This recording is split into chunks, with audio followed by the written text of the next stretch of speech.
I ran out of cigarettes. I had to go get my keys so I can go to my car. Let me do something.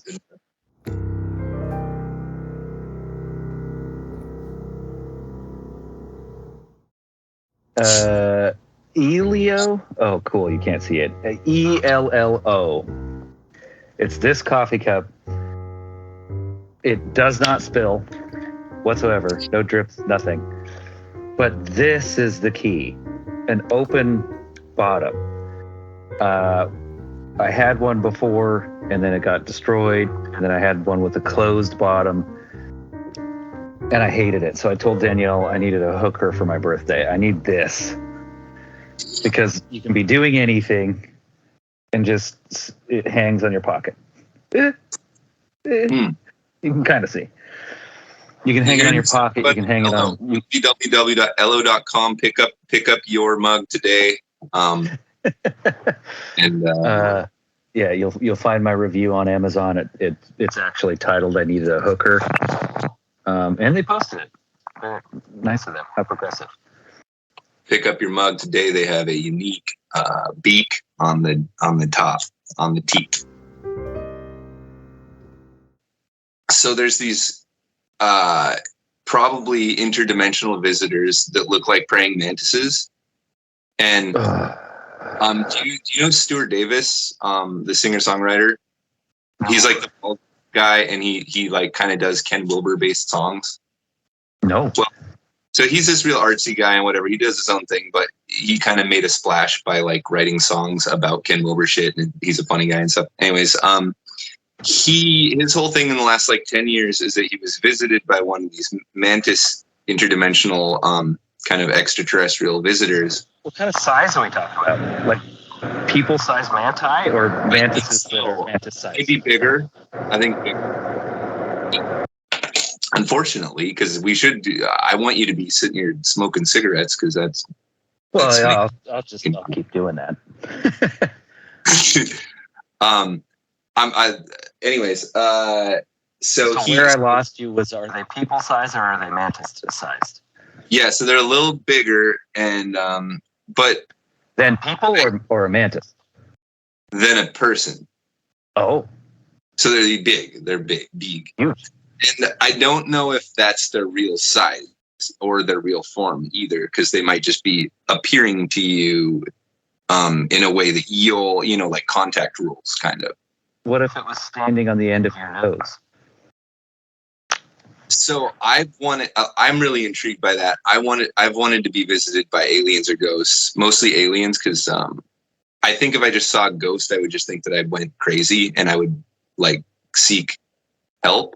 Before I would assume that it was a dead person's spirit, I would be like, uh-oh, I'm having, so that would be like a net inconvenience. And I feel like that would convince me.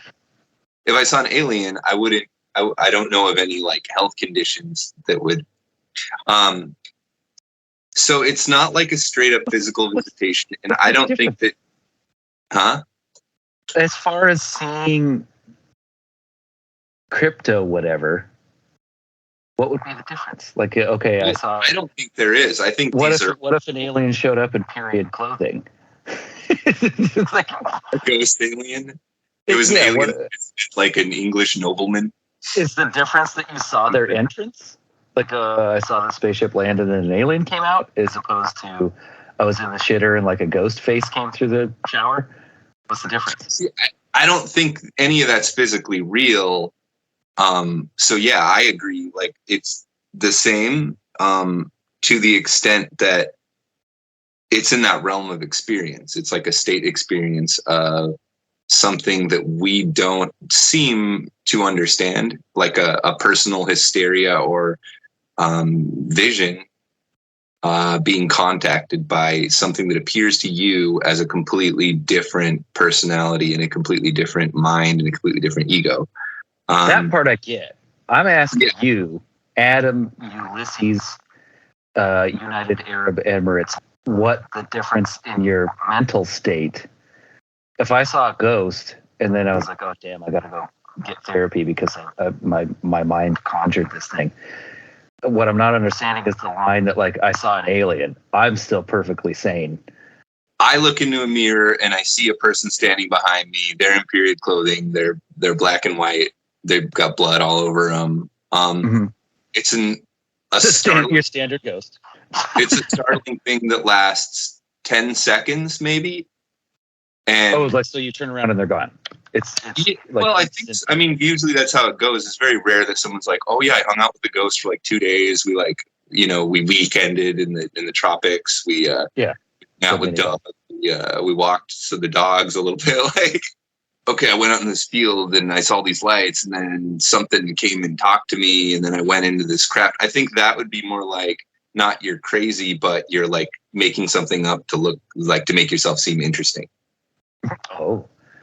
And I mean, you would say that about ghosts too, but I think that if me, Douglas Worthington, Unthink Me the 15th, were to be visited by a ghost, this is what would happen. Is like everyone would be concerned about me, like, so it's like happening, like he's hallucinating and stuff, like he must be under a lot of stress. But if I saw aliens, they'd be like, oh, he's like desperate for attention. So is that because of like the current alien climate where the military is starting to say, well, couldn't it be possible? Couldn't it be possible? Where there is no, I mean, we have Space Force, but we don't have like the Ghostbusters. See, there I did it. That whole fucking song, nobody needs me to do it now. I fucked it up a little. Well, that would be a really interesting thing to talk about, and probably not today, but just this whole...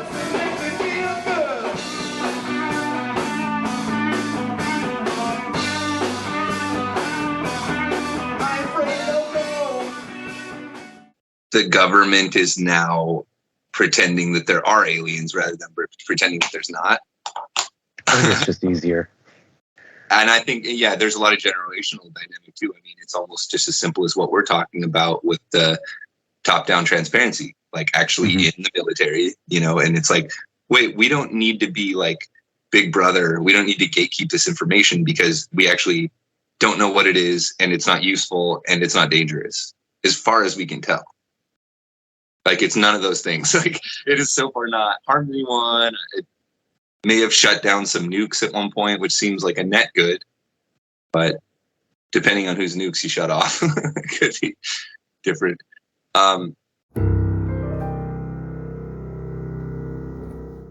So anyways, before one of the ways, so communicating with a being across whatever void exists between us and the mantis beings, whether that's the void of space or time or mind or comprehension, state of consciousness, there's all these different barriers that have to be traversed.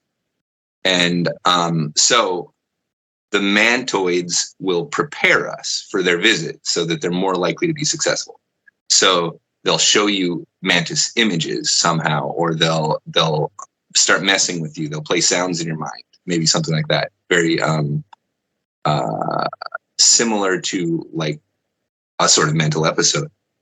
One of the things they do that's very straightforward is they send you mantises, physical insect mantises.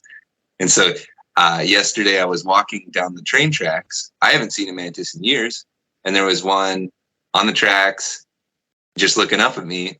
And I put my hand in front of it and walked on my hand. And I was like holding it and I was saying hi to it. And I was like, this has got to be it, brother. Because I just think I'm the guy to abduct. I'm the guy you want to visit. You would be. I think I would be too. Yeah, you would be too. Absolutely. And if I were the alien, I would do that. I would in the field that gets abducted. Like, I'm not the best, but yeah. Another point of contention for me. The abductees are always not credible people to begin with. Yeah. Well, and here's the thing, though. You start, okay, let's say you are now the new, like, Dr. Greer or whatever. You're trying to, like, legitimize this stuff, and you've experienced it. And now, if you go back over your life and all the stuff they're going to dig up and your Wikipedia and everything, it's like, oh shit, I'm not credible. Like, Yeah, no, I don't think anyone really is. you could easily spin, even on the very little public info on me, you could easily spin this narrative of me being like a totally like manic, like, What a whack job. yeah, just like I've always been on this like crackpot shit. And it's like, but if you know me, you know that I've always been on this skeptic shit. And I've always like, I'm curious about this stuff because it's unconventional, because it's like free thinking. I don't believe in any of it. Stuart Davis, I would find to be a pretty credible person. And so that got me excited because I was completely shocked that this guy stopped doing his music and started just doing podcasts about being visited by aliens. Because I would have never imagined in a million years that he would make that claim or that he would participate in that in any way. Just like if Ken Wilber did. You know, if Ken Wilber all of a sudden was like, I saw ghosts, I'm now the ghost guy. I go to hotels and look for ghosts. It's like, yeah, a complete shift in your outward personality. and the only explanation to me, given that what I know, what I think I know, is that something really did happen there. I don't think this is Stuart Davis looking for attention, because that's just like, he's got attention already. And his content is fine. This content is actually like a pretty big step away from the things that he does well. It's like, it doesn't seem like a career move as much as like, oh shit, I have to do this. I have to like sideline everything else and talk about aliens because aliens are happening to me. Mm-hmm. And I want that. And I want the mantis to come and talk to me. Not, and I know it kind of seems like, oh, like that'll give your life purpose, like that'll give you direction or something. It's not that. It's just that I think that there's something really happening here, and I want to participate in what's happening. And I don't think it's what we think it is. So I think that I want to participate in it. It's a big question. What do you think? And it always has been, and it's always been happening. Whether we're talking like, because it's interpreted as spirits and then angels and demons, and then it's interpreted as like scientific mystery, and then it's interpreted as collective consciousness and archetypes. You know, we've gone through this cycle, but it's like these experiences of being like transported out of your body and contacted by what appears to be like some sort of more complicated entity. This is the human thing. Like, this has always been the human thing. But are those the same? You know, is having a vision of a prophet or something like that the same thing as seeing a chupacabra and you know, losing a few cattle? So those would be like the kind of two extremes, is like a meditative, like subtle experience versus you know, someone being visited by goblins in their Kentucky, you know, summer home. Nobody summers in Kentucky. And I mean, I think that that's the argument that I'm making is that I think that these are in an umbrella category of phenomena. And I think that the more you start to make them logical and coherent and material, the more they break down and the more you start looking like a crackpot. So I think it's better to consider these experiences more similar to a dream, without discounting the possibility that you are actually channeling and communicating with a different mind somehow, without discounting that, but that it's not what we think. It can't be what we think, because we test this stuff. And if it's as simple as, well, people have telekinesis. No, they don't. You get $1 million if you have telekinesis. They've been trying really hard since yeah, $1 million is getting dusty. Of the Force, and we just really don't. There's a lot of cities, you know, Buddhist telepathy going on, telepathy, divination, telekinesis, but there's a cultural misunderstanding there. It's just, you can't move a bar of soap around without touching it or without using a machine. You can't just like will it. And yet we'll keep doing science on that. We'll keep testing random number generators, and people will keep interpreting that into like, oh, we're actually finding stuff. Like people slightly influence this number. Well, sure, but they don't. You can't pick up a house with your brain unless you physically do it. But someone's getting grant money for it, and so we'll keep studying. As long as grant money keeps coming.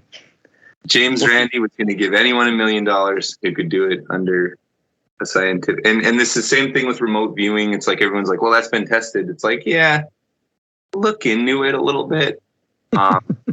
Like, I believe that people do remote view, and that when they're doing it, they legitimately are seeing things, and that those things are legitimately really there sometimes, because we're really intelligent, and our brain is able to pick up things that we're not even aware that it's picking up. But they are not actually seeing through space. They're not actually physically seeing that bunker in Krasnoyarsk.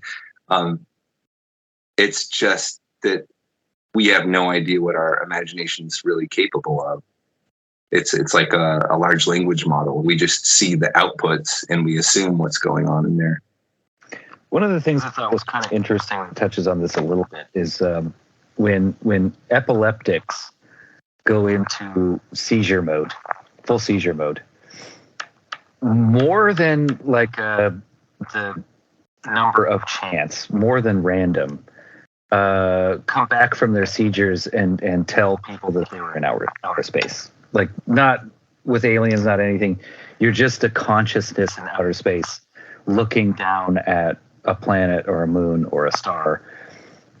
Wow. That's surprisingly common. Wow. Like I said, more than just chance. Epileptics, when they go into their seizure, are in space. I don't think that their consciousness went to space. I think it'd be more likely that you see black and balls of light when you're seizing, like so when you get hit in the face really hard and you do see stars, but put that on a black background, you're fucking seizing out. Shit's going on. Your brain broke for a second. Astral projection, remote viewing, all those things.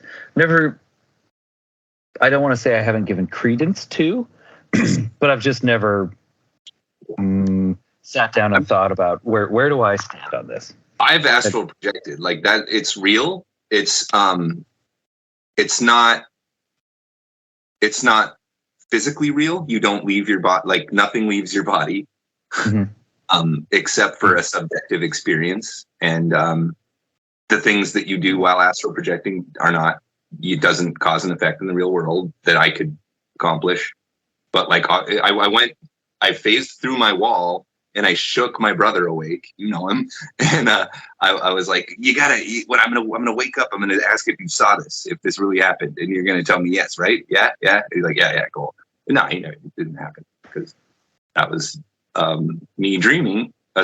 When you talk to him, he's like, "Fuck, are you talking about?" Yeah, and okay. I had a code word that was supposed to go phase to my friend, give him that code word, and it's like, that stuff is not physically. That's not happening. And I've received. What was the code word? Lavender. Oh.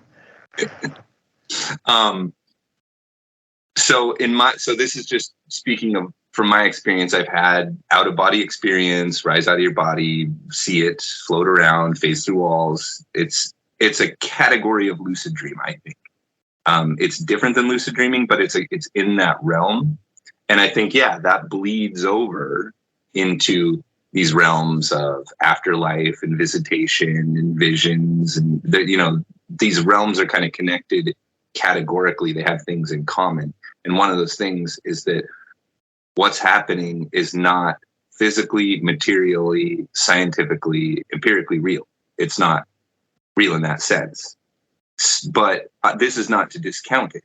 That's the kind of horns of the dilemma, is that if you then take that position, now you're just completely invalidating it and saying it's unreal. But I'm not saying it's unreal. I'm saying it's not physically real. It's not. It doesn't have an electric charge. It doesn't take up space. It has no volume, et cetera, et cetera.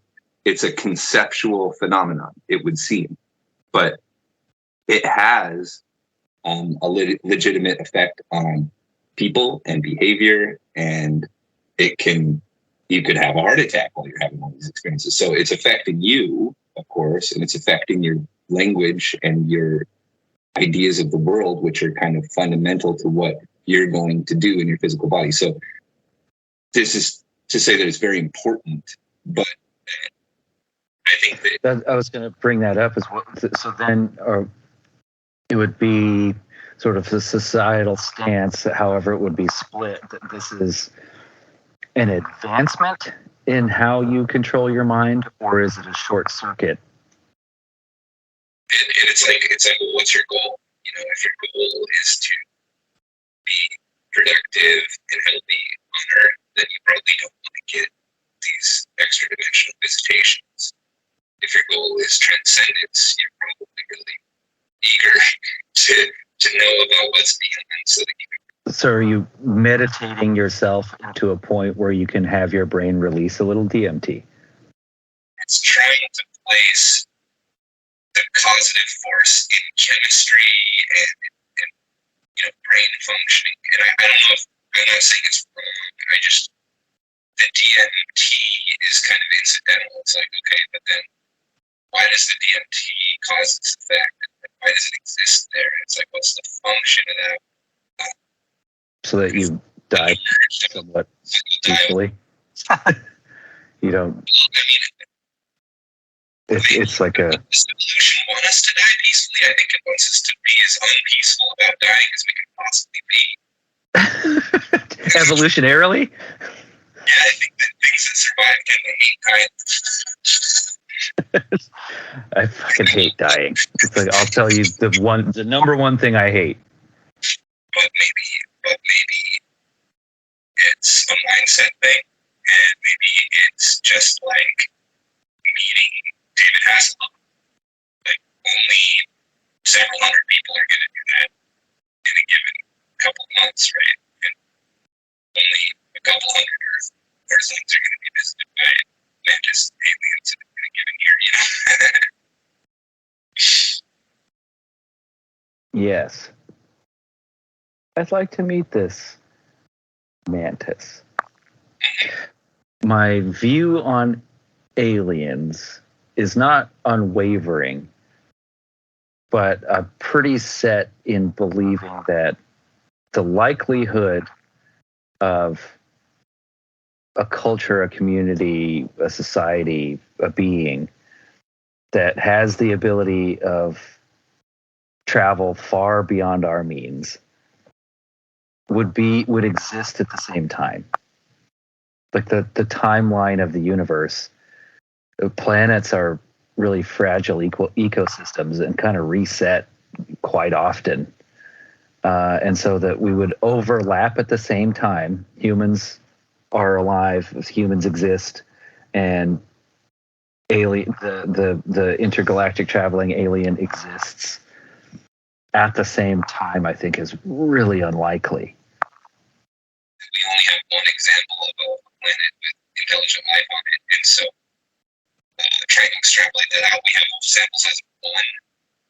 We don't know whether once intelligence takes over a planet, it lasts something like 1,000 years and then destroys itself every time, or whether it evolves to a point where it just is in control of the ecology of the planet to the extent that it would exist for 100,000 years, a million years.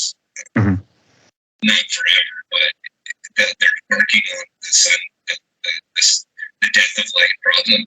You get to a point where you're like, well, this whole thing was just about continuing to live and continue to reproduce intelligence on the planet. And that was a misguide. Like, that was a transitional value that you had to populate a planet with intelligent life until it was done.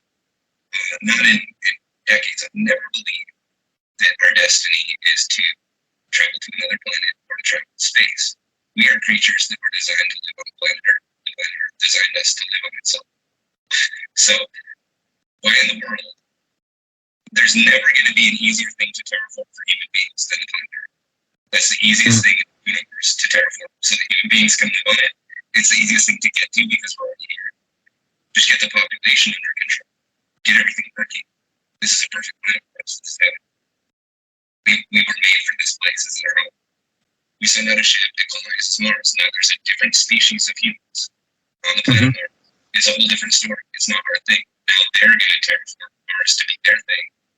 And likewise with an alien 20 million light years away. But what their goal with us being, it's like people think they want to come over here and take our resources. I don't think so.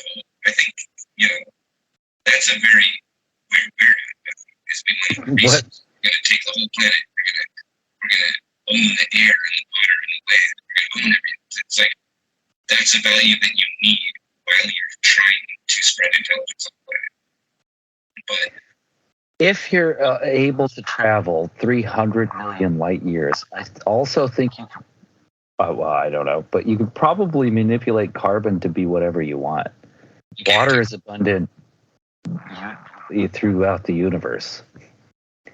Carbon is everywhere.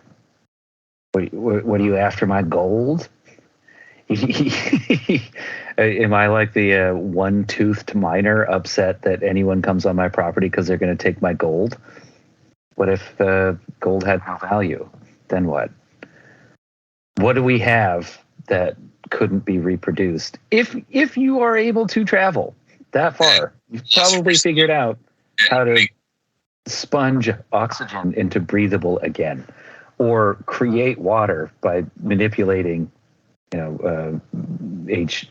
oxygen and 2 hydrogen atoms or molecules. You're at Star Trek. I mean, how big of a 3D printer do you have?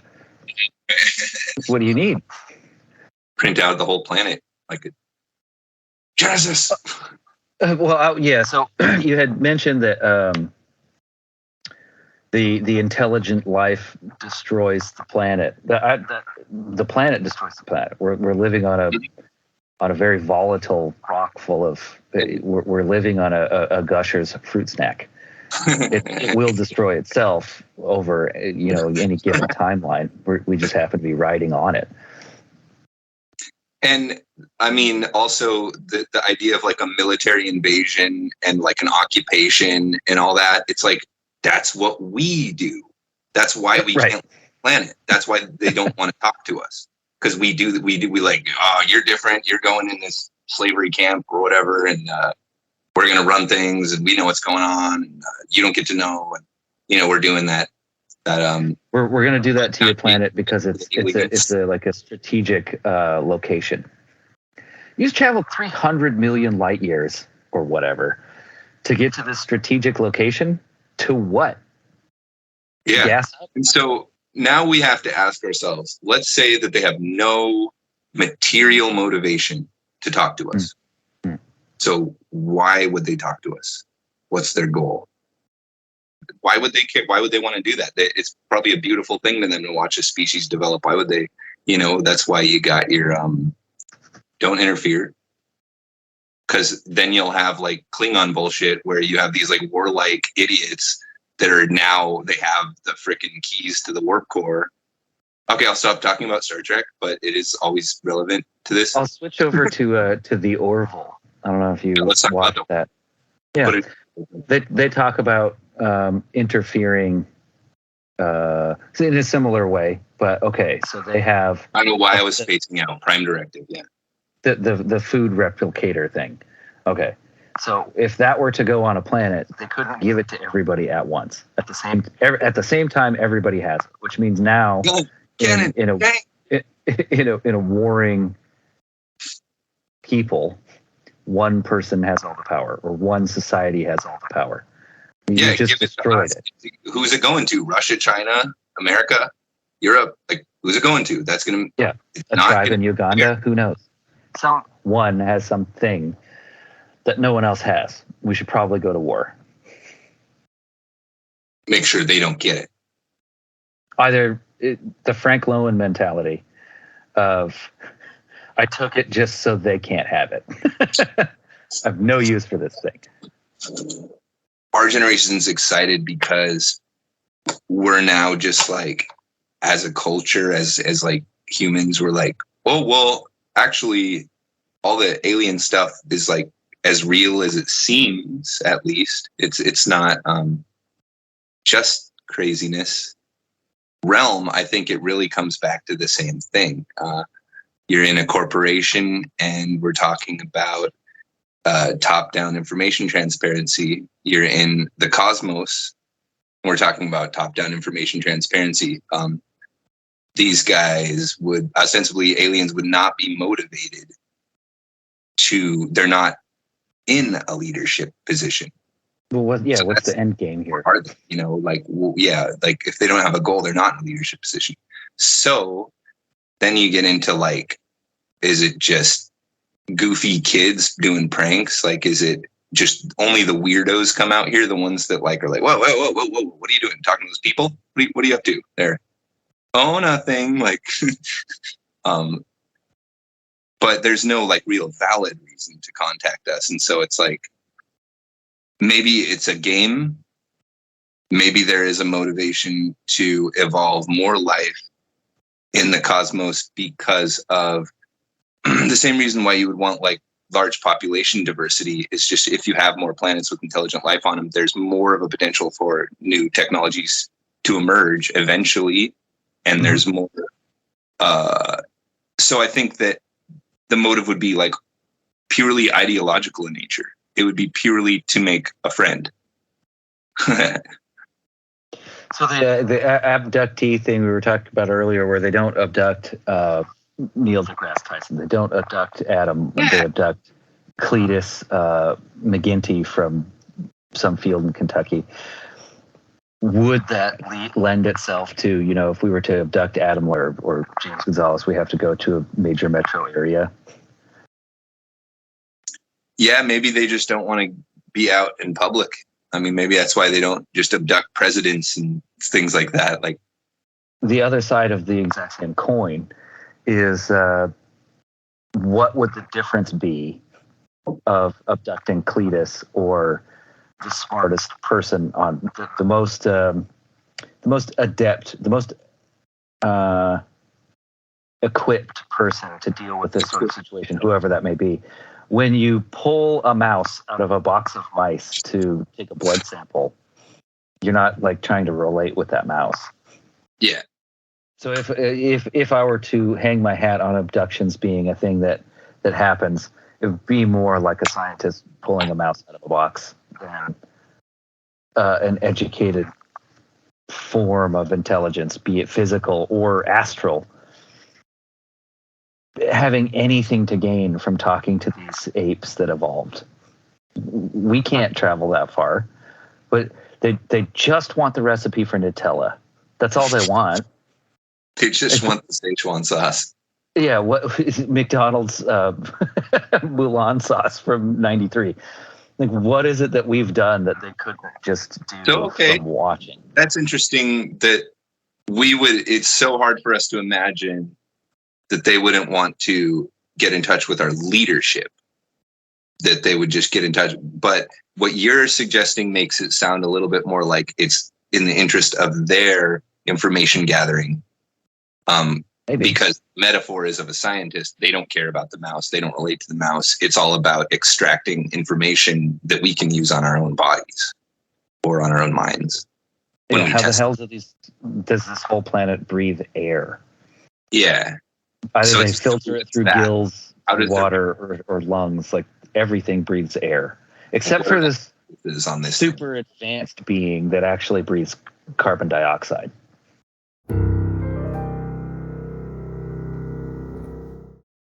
But it may be that stuff's all the easy stuff to figure out, like what the chemicals are and what how their reproduction works and what funguses and bacteria exist in their system and all that. That's the stuff that you can just scan it and reproduce. But the maybe the unconscious mind is like the gold, getting into a person's deep structure, like of how their mind functions. Maybe that is the thing that they're trying to look at, is to understand the mechanics of how we process data, like how we process sensory data and how we make conclusions and how leadership works with us. Maybe that's a thing that differs a lot from intelligent species to intelligent species. That's one of the things that you can't know with the sample size. One is like, are we a warlike species or are we the chillest dudes around? We don't know. I mean, we can look at history and be like, well, we're bloody, but maybe it's usually worse than this. Like maybe we've been really chill by like galactic standards, or maybe we've been total fuck faces. Like maybe we're overly sensitive or overly individualistic. And they're like locomotion and mechanics are not so fluid. It's like silk running over a cloud. Like, okay, this alien has like 2 arms that it kind of uses as legs, and it stands like a flamingo where the hinges of the legs are backwards. The fuck did you make that spaceship? Like, you're saying that the like logistics of the alien design is usually not appropriate materially, like. Yeah, I'm not saying that they would be bipedal 4-limb things. Did you not think that there would have to be some sort of different shaped being to operate hand tools? Like, okay, it was this thing that had 2 arms, 2 little teeny tinies up by its body, and then 2 larger arms that it used for walking. How is that going to work in a factory to build a spaceship? You got to imagine this factory. You could do this. You could make this work. We could do this. Oh God, yeah. You get to the galactic core and it's just like a board of like 4 douchebags and there's people aren't wearing enough hats. Can we come back to the hats thing? Trey Parker and Matt Stone. They suck my jag on. It's still like. That's one of the narratives is that we are too quick to assume that these species that are contacting us supposedly are more advanced rather than slightly more advanced, or they have better tech, but they're actually less advanced intellectually. What if you were born on a planet with completely different, what if your planet had different conditions? What if you were like a binary star, or it was bigger, way bigger planet or littler planet? We don't know the range of habitability, or ice planet or whatever, et cetera, et cetera. The motivation isn't industrialization. It's getting the fuck out of here. Well, there's certainly that, but also that planet would create, like a totally different life form and a total, like, just look at all the diversity between, the equator and the tropics, or, Asia and America, something like that geographically, and then just extrapolate that out. Instead of 30 degrees, we're talking about 300 degrees or something like that. We're talking about just creatures living under 300 times the pressure density of air from gravity, or, like completely different organic systems. And one thing, this is a bit of a swerve, but I wanted to mention it, is that crafts seem to be viewed by multiple people, whether you're talking anecdotally or on the official record or in stories. The crafts, the spaceships, are always seen by multiple people, and that's what kind of validates and makes them credible. But visitation is almost never a group thing. Even when people get abducted together, they have individual experiences and they don't experience one another. So this would suggest that, if I were to just guess how you would contact collectively. You would appear on our television. You would send us an audio transmission to everyone. But it seems like what they do is they infiltrate one person's mind and communicate with them through some method that isn't something we do. some sort of thing that looks to us like telepathy, and they do, and it's very individual. So that's interesting. It seems to be like these contactors, it's really important to them not to contact the collective quadrants. They're contacting the individual. Mm-hmm. And is that a limitation or is that a choice? Why be secretive? I mean, obviously, if you want to increase your credibility, appear to 25 people, appear in a gymnasium. In recent history, there is a case in an African village where they were seeing lights and things, and then it landed just beyond the tree line, and all of the children from this school were taken, which was only like, maybe 20 or 30 kids, were taken individually to describe what they saw, and all very extremely similar. Like the differences were, one walked out beyond the tree line, and another kid says it just walked to the edge of the tree line. But all of their descriptions of what they looked like, I just went to a UFO exhibit in Phoenix, and that was of all the things on there, you're like, oh, bullshit. That one where they did have 20 to 30, I can't remember exactly, it was a good number, of extremely similar, far more similarities than any differences, of children. Children have extremely wild imagination. So if this were like we're all going to tell them we saw aliens, and like, oh shit, they're bringing us all in one by one, I think they'd be drastically different. You talk to kids about what happened, you're going to get completely different. You talk to 30 kids, you get 30 different stories. Yeah, they talked to 30 kids and got like 2.5 different stories.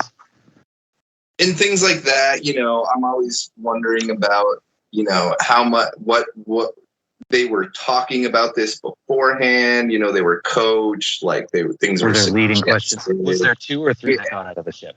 But again, like, and I know this is like a big one. This is something that's harder to debunk because it comes up. So visiting kids, like, what's the strategy? I'm going to visit a group of underprivileged human beings that are children, so they're not capable. No electricity, no, like mega structures. Like, what made you find this place?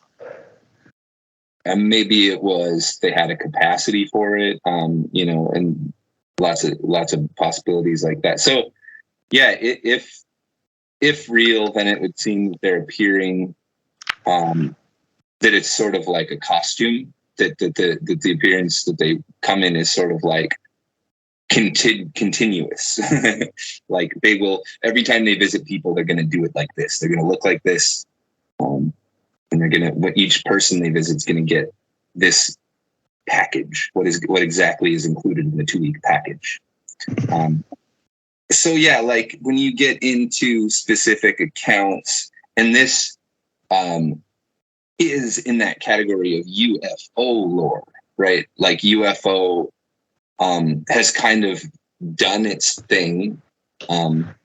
It has a very specific connotation and a very specific like bibliography. And now we're in this sort of generation where, and I think we'll continue to see this treadmill of like narratives shifting. So what do you want people on other planets to do? Yeah, like you are contacting an alien planet in another galaxy. What do you want? Big question. Go fishing. Do you have any tobacco? Yeah, let's go fishing. I'm good. Maybe you are trained to interact with a foreign species in a way where, as you interact with them, you learn a maximum amount about how they process information and how they conceptualize selfhood, and that data is important. or maybe how their dreaming mind works, how they sort things between conscious and unconscious. I'm going to guess that the Earthling, when you become a Homo sapiens and you become an ego, you become an individual ego consciousness. I don't know that it's permanent, but I think that any species you contact will have been through that. Maybe they never did that. Maybe they never formed egos. Because like we have a mind. It's just not the whole thing. Because we also have It's not structured. a challenging line from Howard Roark's courtroom speech in The Fountainhead is, there is no such thing as a collective brain. Well, is there something decides who the president is? Mankind is trying to work out right now is, are we just a program? Maybe. Because, like AI, it's easy for us to say, like, we know that's the code. We know we wrote the code. The code's been written by humans. There's no mystery. There's no... To learning. Yeah, learning and adapting answers to what you've learned. We don't have to know how our brains work. We have no idea. Most of us have no idea how our brains work. Many of us have very little idea how our brain works. And yet, it does its thing. When you look at a Nintendo game, it's really one-to-one how the code turns into what you're seeing on the screen. Mm-hmm. But in AI, you kind of cut out that middle step. You set the initial conditions. You say go. It does the study. It does the learning. You don't even know what it's looking at or why it's looking at it, because it's all just based on weighted calculations. It's all just like, the more I do this, the more I give the correct answer.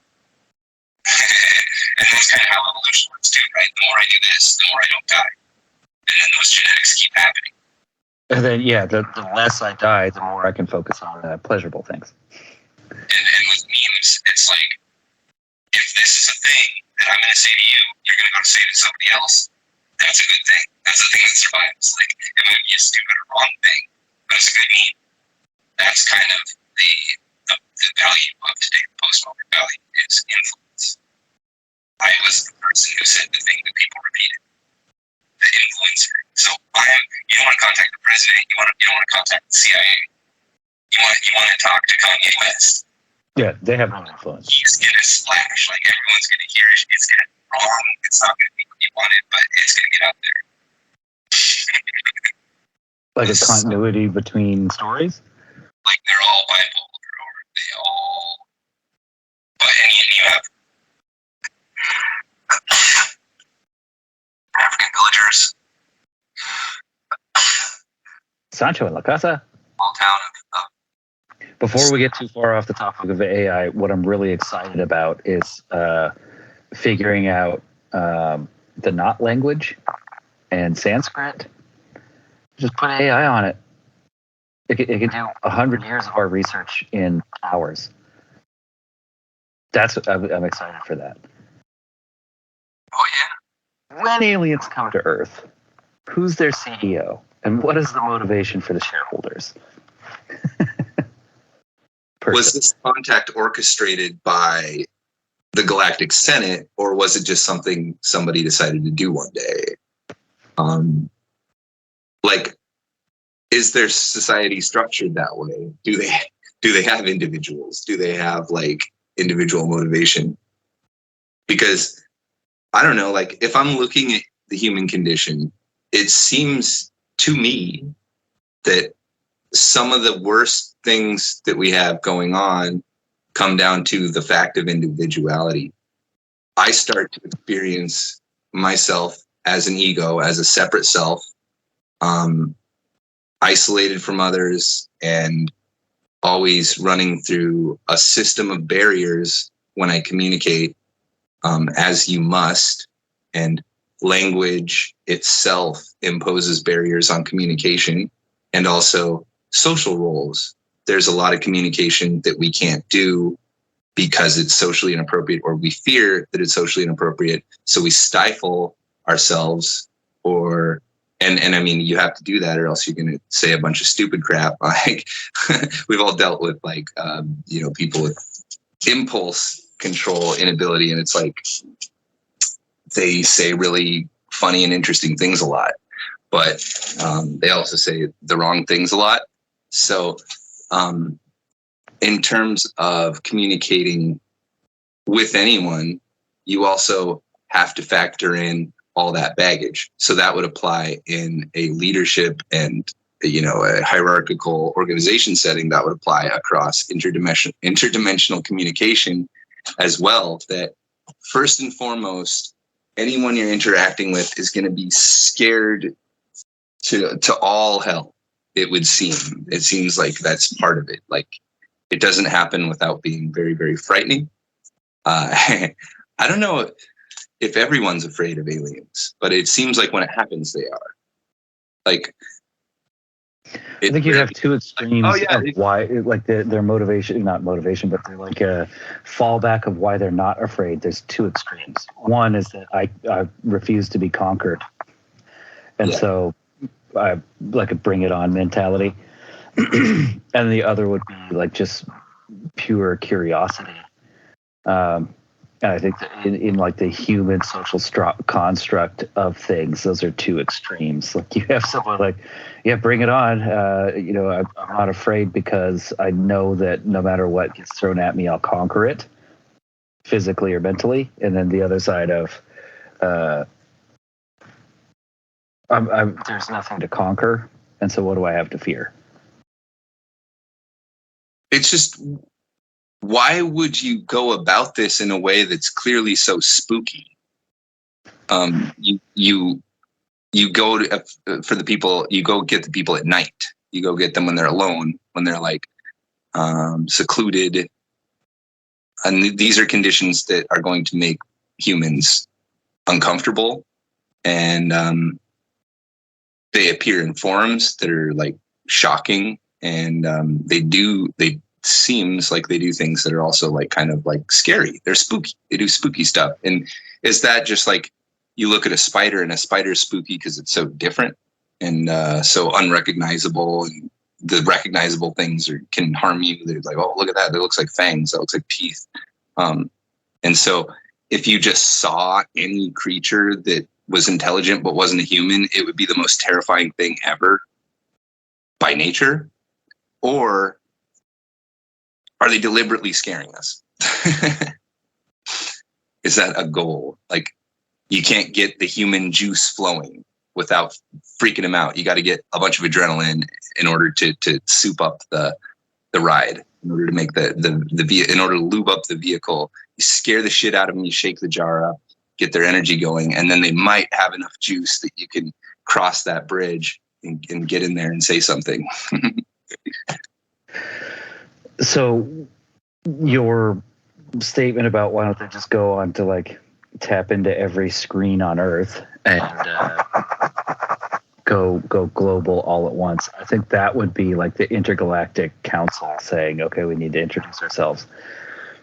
Then there's nothing to be conquered, nothing to fear human mentality of they're coming down one by one as an ease into situation. Okay, then there's I refuse to be conquered and everything is a win-lose battle, that these are scouts checking for weaknesses, checking for fears. They show up in this weird way because like we want to see what like just makes them faint immediately when they see it. Is it a giant thing of ice cream shooting donuts? Or is it just like the most horrific thing the human mind could imagine? It's the staple particle, man. Yeah, could be.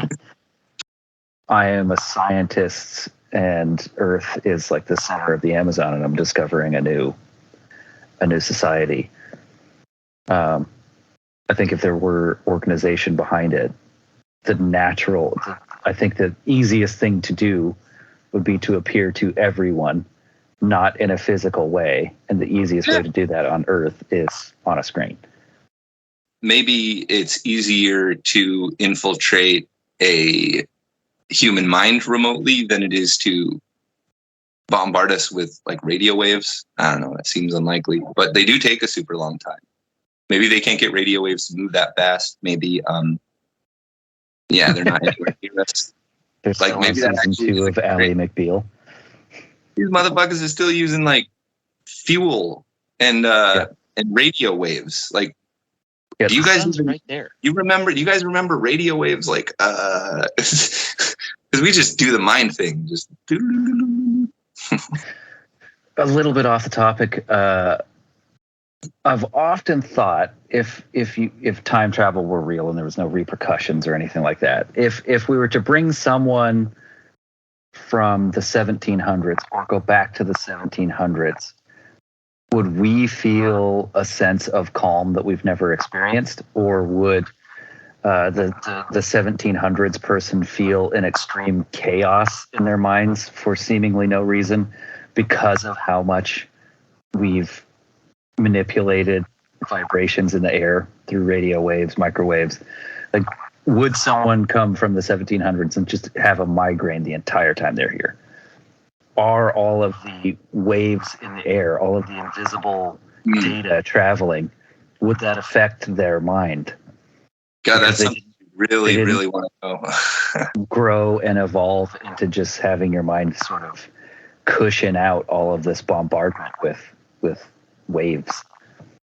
Yeah, the biggest, one of the biggest terraforming moments of this planet has got to be when, over the course of 100 years, we went from having practically no control of the electromagnetic atmosphere to everything around us at all times. There is data, human communication data, being passed through our bodies, through our houses, everywhere around us all the time. It's our conversations, it's our data, and our work that we're doing.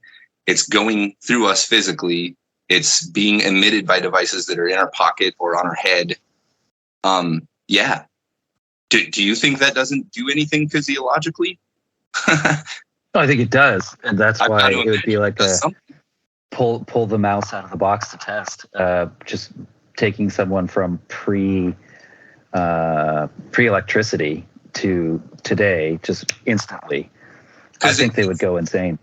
Like, even if left alone with no outside stimuli, all of that invisible and inaudible noise would affect them more than we would expect.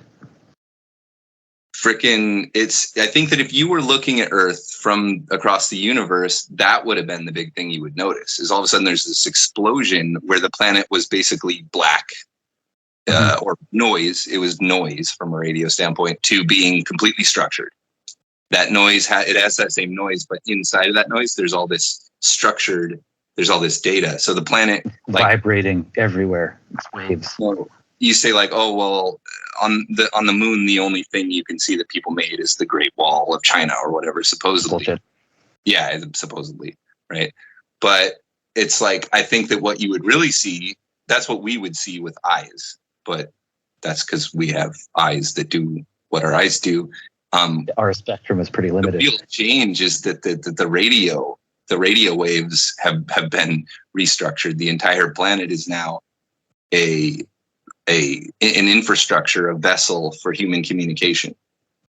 This planet is now, from a certain perspective, this planet is now more communication than it is nature, in terms of the electromagnetic structure of it. And that's like a planetary transformation that's like invisible in a way, because we don't see radio waves. We have to have them retransmitted, but looking from space, you know, that would be like an explosion. That would be like all the information, but the waves are moving so slow that you wouldn't pick it up right away. So, like, no one would have seen it yet.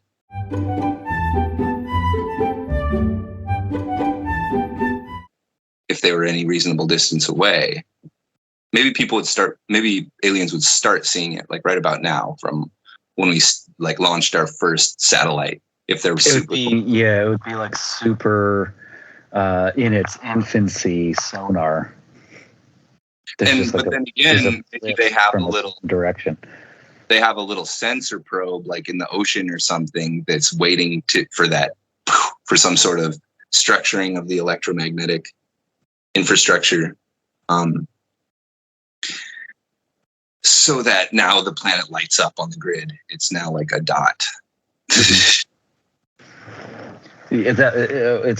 I've thought about that for years. It's like how much not natural wave interference do we physically deal with on a daily basis? Yeah. It's just unknown. Why would you think about it? But it's there. We've got waves going everywhere. I don't think anything like conspiratorially or anything like that about it. It's just like an interesting thing where we are a giant experiment about how an organism, every organism on the planet, can deal with all of these artificial vibrations at all the time, at only always. Here's the thing: you have one single baby born with an electromagnetic with a radio wave antenna, and it's all over. The whole thing's over. Just a natural. It picks up radio, and it transmits like a universe. And then there's just no more subjectivity. It's over. Like it just. Celia of Lorenzini. What the hell do sharks have? They can pick up on electromagnetic fields. It ends in Lorenzini, but I can't remember the first part. So we're just fucking sharks over with all of our nonsense. Oh yeah, they're not picking that up. We need to get a dude to fuck a shark. Dolphins already happened. Oh yeah. Yeah, shark though. Gonna need a bigger boat for that. Give me maybe by 3:00. Give me a minute.